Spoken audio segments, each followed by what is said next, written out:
Hello guys, welcome back to Satya classes. तो आज हम करने वाले हैं क्लास 12th बायोलॉजी के टॉप 50 एमसीक्यू, जो कि फाइनल रिवीजन के लिए बहुत ही इंपॉर्टेंट एमसीक्यू है। आपको कोशिश करना है कि आप सारे के सारे क्वेश्चंस को जरूर सॉल्व कर लो, तभी आपको एग्जाम में ज़्यादा बेनिफिट मिलेगा। तो ज़्यादा हम टाइम वेस्ट नहीं करते हैं और बढ़ते हैं अपने पहले क्वेश्चन की तरफ।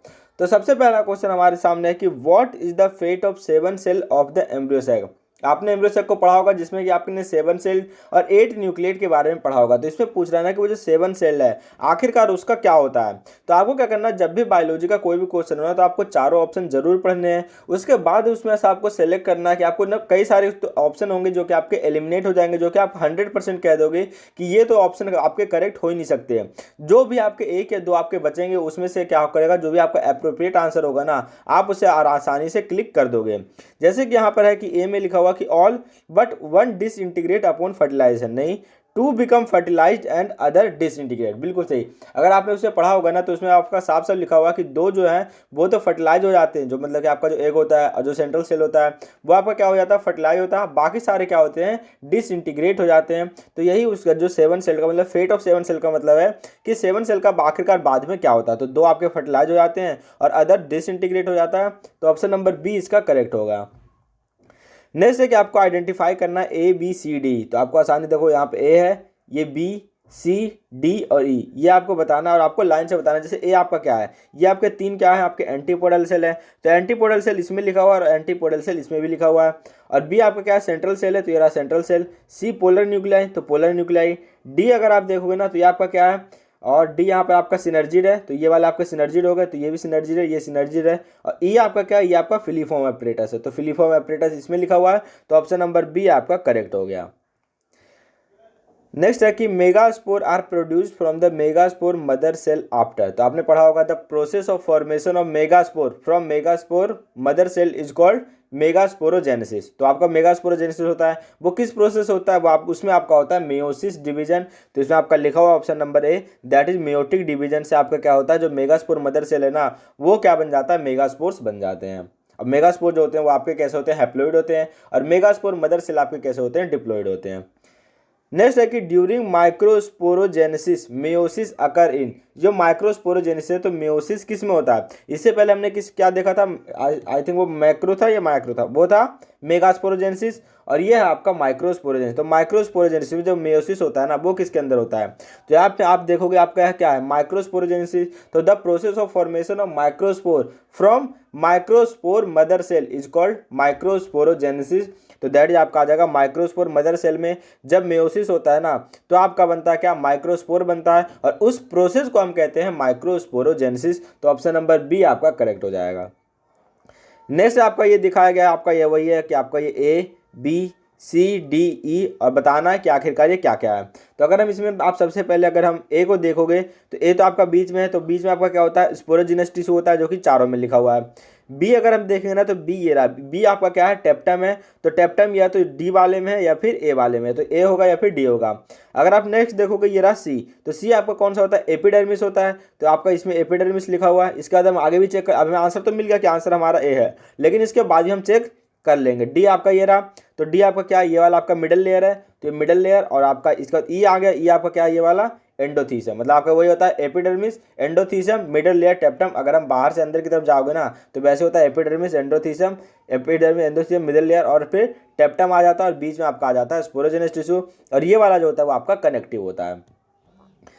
नेक्स्ट है आपका कि the function of seminal vesicle is to. जो सेमाइनल वेसाइकल है उसका क्या फंक्शन है, तो produce a solution of fructose to provide energy for the mitochondria of the sperm. बिल्कुल सही, यही वाला अगर आप एनसीईआरटी में देखोगे वहाँ पर साफ साफ लिखा हुआ है कि वो क्या करता है, फ्रुक्टोज के जो सॉल्यूशन है ना वो प्रोवाइड करता है, जिससे कि जो स्पर्म जो है वो आपके जो टेस्टिस से निकले हैं ना उसको बिल्कुल एनर्जी मिल जाए, और वो फिर बाद में जा करके वो अपना पूरा फंक्शन कर सके, मतलब अच्छे से उसका मूवमेंट हो और उसे फुल्ली एनर्जी मिल जाए। और फिर नीचे क्या लिखा हुआ कि secret alkaline fluid, initiate muscular contraction, ऐसा भी नहीं होता, ये भी नहीं है। प्रोड्यूस, और ये आपका प्रोस्टाग्लैंडिन से, और ये भी आपका नहीं होता। तो आपका ऑप्शन नंबर ए हमने ऑलरेडी देख लिया था। तो नेक्स्ट क्वेश्चन नंबर 7 है कि आपको क्या दिया है, एक डायग्राम दिया हुआ जो कि आप यहाँ पर देख सकते हो। ये आपका क्या है, इंक्रीजिंग कंसंट्रेशन ऑफ हार्मोन, और ये आपको डे आपको यहाँ पर गिवन है। तो आपको क्या बताना है कि आपको बताना है कि ए बी सी डी जो है वो कौन से हार्मोन है, ए बी सी और डी। तो आपको पता होगा कि अगर आपको कोई भी मेंस्ट्रुअल साइकिल के मिडिल में आपका क्या होता है, एक एलएच सर्ज होता है जो कि सबसे ज़्यादा आपका पीक बन जाता है एलएच का। तो सी जो है वो उसका सबसे पीक है, तो सी आपका हो जाएगा एलएच। तो यह तो आपका ये वाला ऑप्शन करेक्ट होगा या फिर ये वाला करेक्ट होगा।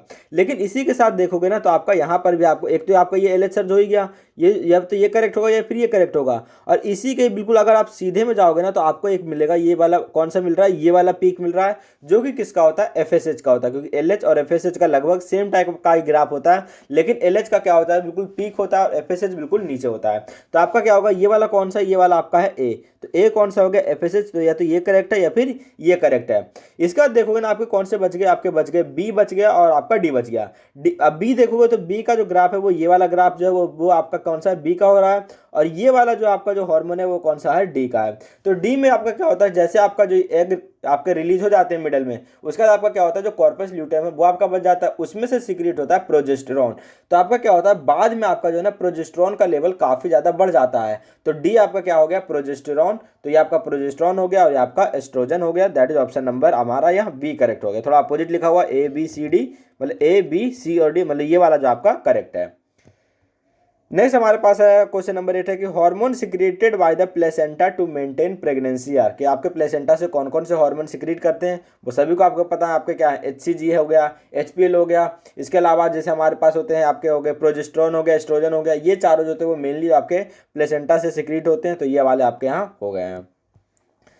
नेक्स्ट आपके पास की uterine endometrium epithelial gland and connective tissue are broken in menstrual phase, this is due to. आखिरकार ये किसके कारण होता है। तो आपका यहाँ क्या है कि ओवर सिक्रेशन ऑफ एलएच और FSH, lack of estrogen, lack of progesterone और ओवर प्रोडक्शन ऑफ प्रोजेस्टेरॉन, नहीं लैक ऑफ प्रोजेस्टेरॉन के कारण ये होता है। तो आपको ऑप्शन नंबर सी, क्योंकि आपका क्या करें यूटेराइन एंडोमेट्रियम जो एपिथेलियल ग्लैंड और कनेक्टिव टिश्यू है वो ब्रेक होती है। क्यों, क्योंकि उसमें आपका प्रोजेस्टेरॉन नहीं होता। अगर प्रोजेस्टेरॉन रहता है ना तो फिर उसके जो अंदर जो ब्रेकिंग है वो नहीं होती है। ठीक है। नेक्स्ट आपका कि आपको गिवन डायग्राम दिया हुआ है, इसमें आपको आइडेंटिफाई करना है ए बी और सी क्या है।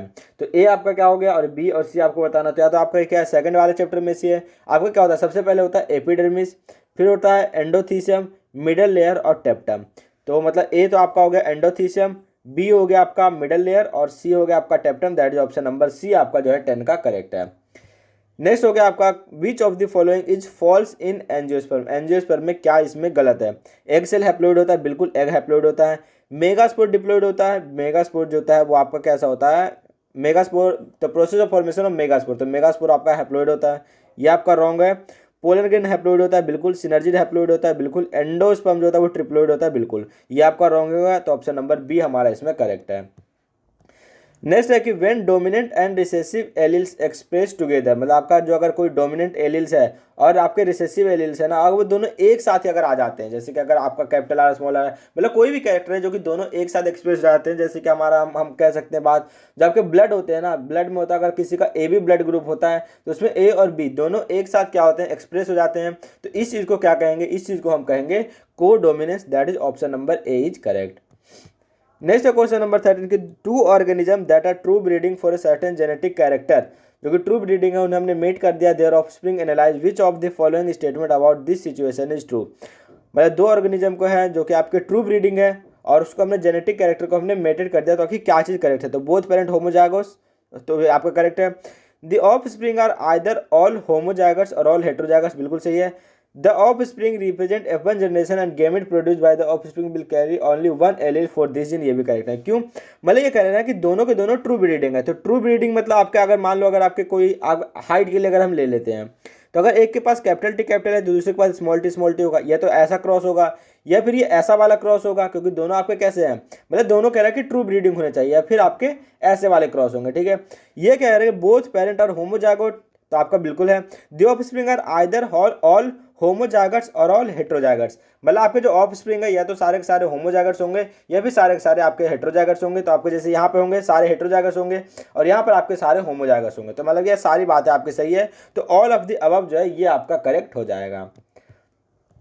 नेक्स्ट है कि एक डाउन सिंड्रोम है जिसमें एक्स्ट्रा कॉपी होता है क्रोमोसोम का 21 पे। What percentage of offspring produce by A affected mother, mother affected है और फादर नॉर्मल है। अगर मदर अफेक्टेड है तो मान लो आपका क्या हो गया एक्स सी और ये आपका हो गया XC, मतलब ये आपका जो है हम मान लेते हैं कि आपका मदर जो है वो आपका अफेक्टेड है और फादर आपके नॉर्मल हो रखे हैं, ठीक है। फादर अगर नॉर्मल होते हैं और अगर मदर अफेक्टेड है ना और क्रोमोजोम नंबर 21, तो इसमें क्या आता है आपका 50% आ जाता है कि मतलब कि जो आपके उनके ऑफ स्प्रिंग में भी ना 50% ऑफ स्प्रिंग में आपके ये वाली प्रॉब्लम जो है, डाउन सिंड्रोम वाली प्रॉब्लम जो है वो हो सकती है। नेक्स्ट आपका कि होमोफीलिया को मेंशन किया गया है जो trait carried by mother and pass to her son, वो अपने सन को पास कर रही। What is the pattern of inheritance for this trait, इस ट्रेट के लिए आखिरकार क्या पैटर्न होने वाला है। तो यहाँ पर अगर आप देखोगे तो आपका क्या हीमोफीलिया एक एलील है carried by one of the mother autosomal chromosome, नहीं, haemophilia is carried on by chromosome, यहाँ पे हीमोफीलिया एक्स क्रोमोसोम पर है। And can be directly inherited, directly नहीं होता, can only be inherited by the son if mother is carrier, बिल्कुल सही कि हीमोफीलिया जो है वो एक्स क्रोमोसोम पर होता है और वो तभी आपके जो है जो आपके सन में जाएगा, अगर जो है मदर अगर कम से कम कैरियर होगी ना, तभी उसके जाकर के उसके सन में भी आपका हीमोफीलिया देखने को मिलेगा। नेक्स्ट आपका आ जाता है कि the chromosome constitute 2n-1 of an organism represent, अगर 2n-1 को हम क्या कहते हैं, 2n-1 को हम कहते हैं नलीसोमिक कंडीशन कहते हैं, तो वो आपका आ जाएगा ऑप्शन नंबर बी नलीसोमिक। नेक्स्ट आपका कि match the term in the column 1 and column 2 and choose the correct option, आपको इसमें से करेक्ट ऑप्शन चूज करना है कि कौन सा इसमें से आपका करेक्ट है। तो नेक्स्ट आपका सबसे पहले क्या है कि डोमिनेंस, तो डोमिनेंस किसके साथ चला जाएगा, इन हेट्रो जाएगा so only one allele express itself, बिल्कुल डोमिनेंस में क्या होगा आपका सिर्फ एक ही एलील एक्सप्रेस करने वाला है। कोडोमिनेंस में क्या आ जाएगा, कोडोमिनेंस क्या है, मेनी जीन्स गवर्न है सिंगल, इन हेट्रो जाएगा so organism both allele express themself, तो कोडोमिनेंस में आपके दोनों ऑर्गेनिज्म जो है, दोनों जो कैरेक्टर है वो आपके या फिर दोनों एलील हैं वो दोनों के दोनों एक्सप्रेस होंगे, वो हो जाएगा कोडोमिनेंस। अब पिलियोट्रॉपिक का क्या होता है, यहाँ पे मेनी जीन है, single gene influence many character, ये पिलियोट्रॉपिक होता है। अब पॉलीजीनिक मतलब एक ही जीन कई सारे कैरेक्टर को कंट्रोल करता है, तो आपका हो गया ए का हो गया 2, तो ए का 2 हो गया और यहाँ बी का 3, सी का 4 और डी का 1, that is option number C आपका करेक्ट है। नेक्स्ट क्वेश्चन नंबर 18 है कि degeneration of a genetic code is attribute to the, तो डी जनरेट किसका होता है, थर्ड मेंबर ऑफ कोडोन जो होता है ना वो आपका कैसा होता है, D generation of the genetic code आपका एट्रीब्यूट्स होते हैं।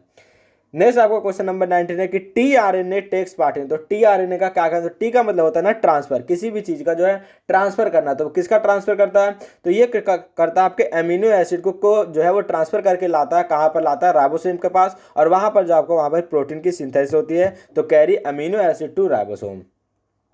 नेक्स्ट है कि proofreading and repair occur, कि प्रूफ रीडिंग और रिपेयर कब होती है, मान लो आपका ये डीएनए है ना, ये आपका डीएनए है, तो या तो डीएनए का जब सिंथेसिस हो रहा हो तब, या फिर सिंथेसिस के बाद हम कभी भी उसकी प्रूफ रीडिंग या फिर उसका रिपेयर हम आसानी से कर सकते हैं, तो एट एनी टाइम ड्यूरिंग और after synthesis of DNA, that is option number A is correct.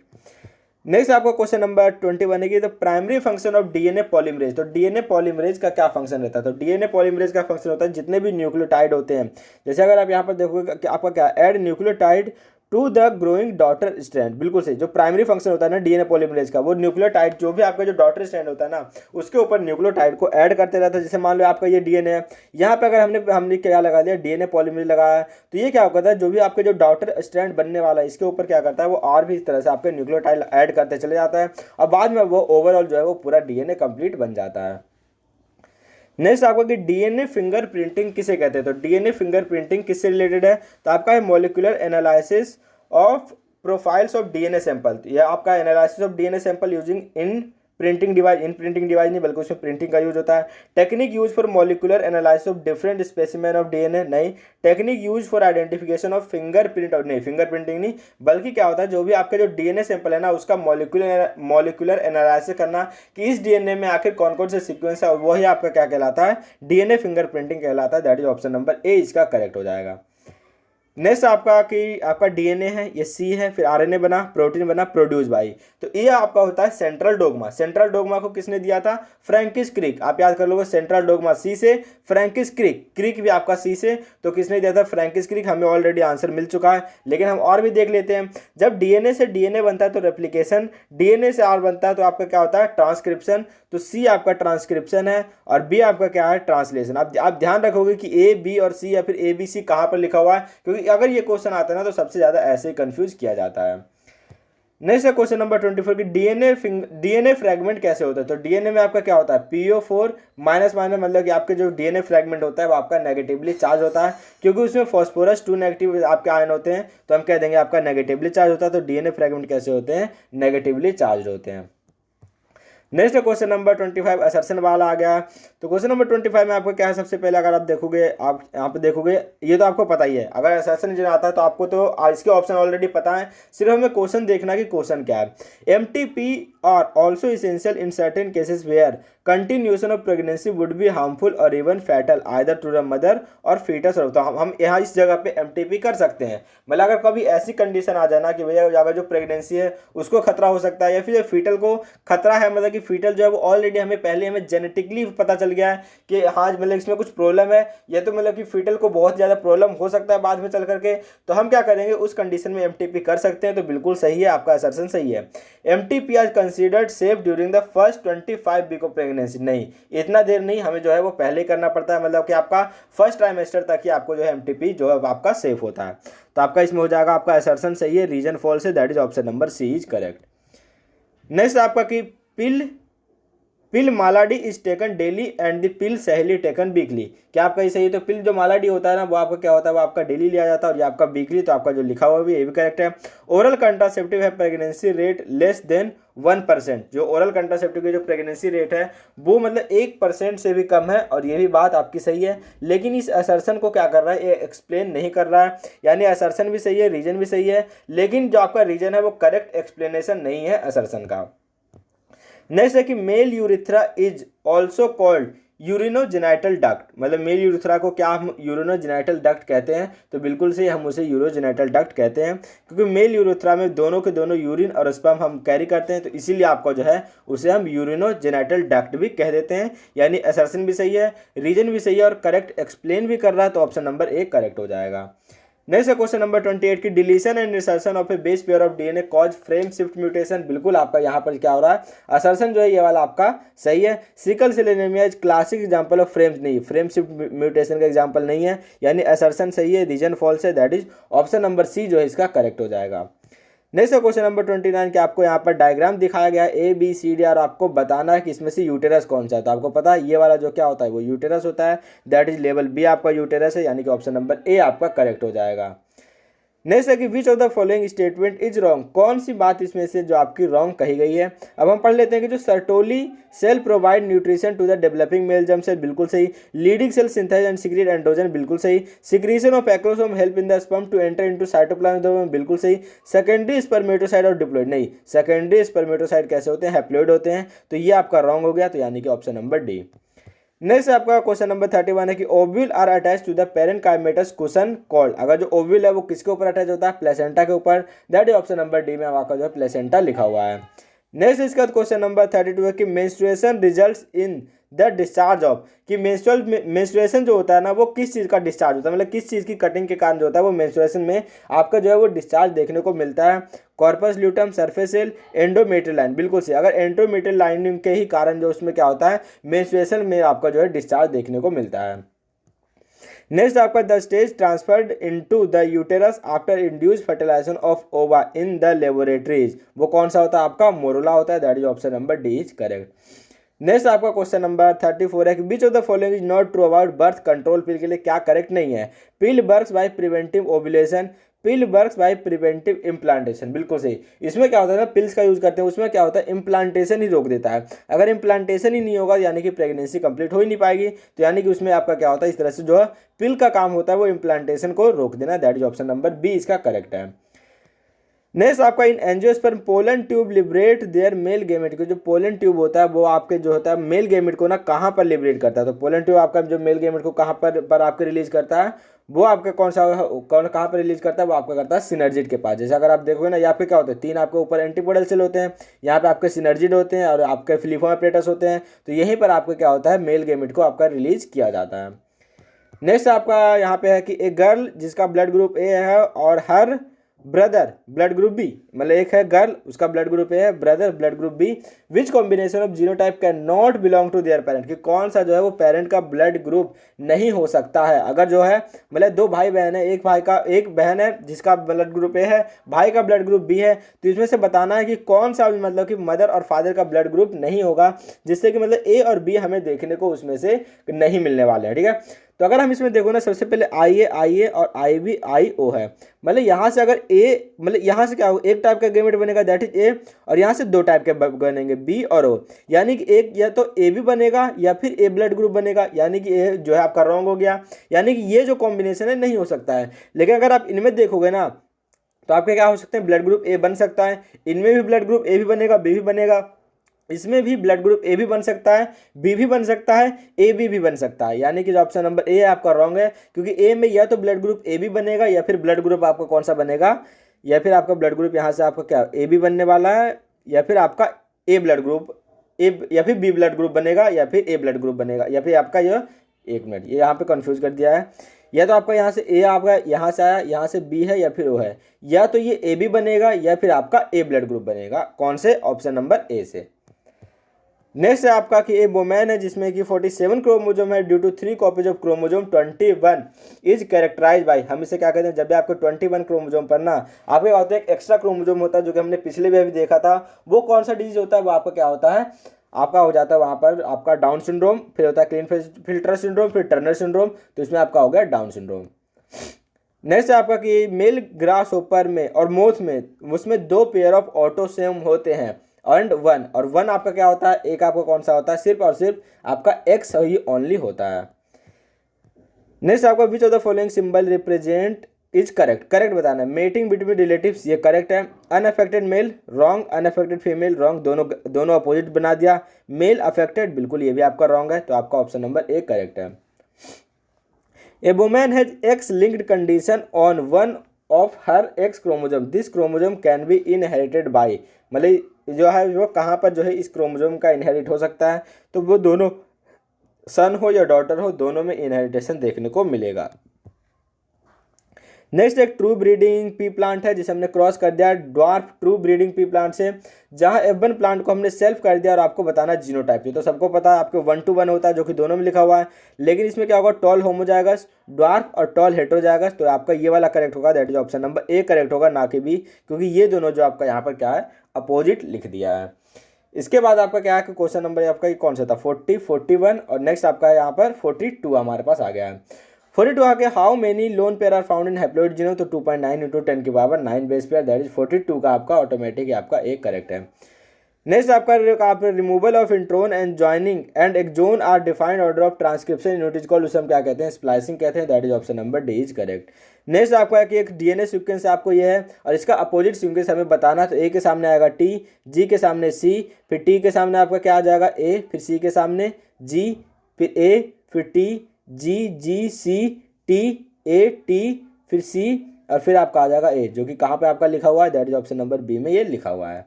अगर आप बनाओगे तो आपको पता चल जाएगा, क्योंकि हमने इसी किस चीज़ से करते हैं कि ए के सामने हमेशा आता है टी और जी के सामने सी, वैसे हम लिखोगे ए के ऊपर लिख दोगे टी, जी के ऊपर सी और ऐसे मैच करोगे तो आपका ये वाला करेक्ट हो जाएगा। नेक्स्ट आपका कि the genotype of A plant showing the dominant phenotype can be determine by, हम किससे डिटरमाइन कर सकते हैं, दैट इज टेस्ट क्रॉस से हम इसे डिटरमाइन कर सकते हैं।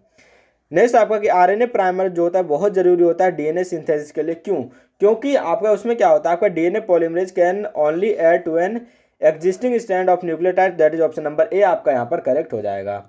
नेक्स्ट आपका कि न्यूक्लियोसोम क्या होता है, तो न्यूक्लियोसोम आपको पता क्या होता है, आपके एक ऑक्टामर्स होते हैं जिसके ऊपर आपका क्या होता है, इस तरह से आपके जो होते हैं वो डीएनए लपेटे होते हैं, ये आपके क्या हो जाता है न्यूक्लियोसोम कहा जाता है। एक आपका पूरा ये होता है nucleosome, that is negatively charge DNA wrapped around the positively charge histone octamer, that is option number C is correct.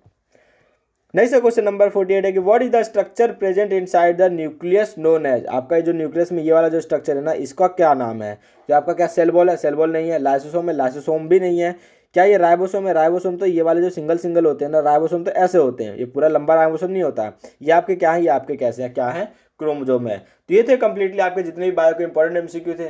मुझे उम्मीद है आपको वीडियो पसंद आया, तो वीडियो को लाइक करके चैनल को आप जरूर सब्सक्राइब कर लें, क्योंकि आपको बहुत ही और भी आपके स्टडी मटेरियल बहुत सारी चीजें मिलती रहेंगी। जब तक के लिए आप लोग अपना पढ़ाई करते रहिए, आपको बोर्ड एग्जाम बहुत ज्यादा अच्छा जाने वाला है। बाय।